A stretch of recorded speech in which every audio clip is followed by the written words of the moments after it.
ინტელექტუალური თამაშის რასად როდის საგაზაფხულო სერიის ფინალური დაპირისპირება დასრულდა ორგანიზატორისა და წამყვანის პაატა ჩახოშვილის განმარტებით ღონისძიება გამორჩეული იყო, რადგან 6-ვე საჯარო სკოლის მოსწავლეებს ინტელექტუალური თამაშის საკმაოდ დიდი გამოცდილება აქვთ. საგაზაფხულო სესიის გამარჯვებული ბაკურციხის საჯარო სკოლის გუნდი გახდა და მუნიციპალიტეტის მერის მიერ დაწესებული მთავარი პრიზი ბროლის ბუ დაისაკუთრა. გაზაფხულის სეზონი რასად როდის სასკოლო შეჯიბრი დამთავრდა. შეჯიბრში მონაწილეობას იღებდა 18 სკოლა. ფინალში გავიდა 6 სკოლა, გადასარევი ახალგაზრდები ყავს. გაიმარჯვა ბაკურციხის სკოლა, სულოცა და წარმატებებს უსურვებ. დღევანდელი გამარჯვება, რა თქმა უნდა, ჩვენთვის იყო ძალიან მნიშვნელოვანი, უფრო მნიშვნელოვანი ვიდრე წინა წლებში, იმიტომ რომ ეს ჩვენი სასკოლო სერიის ბოლო თამაში იყო. ჩვენი გუნდიდან 6 კაციდან 5-მა დავამთავრეთ სკოლა და მივდივართ, ეს ჩვენი ბოლო სერია იყო.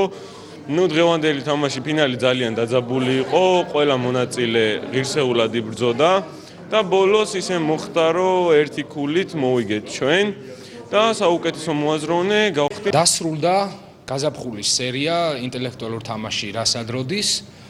ფინალი ძალიან საინტერესო და დაძაბული ბრძოლით წარიმართა და გამოვლინდა გამარჯვებული, ასევე მეორე ადგილოსანი და მესამე ადგილოსანი და საუკეთესო მოაზროვნე.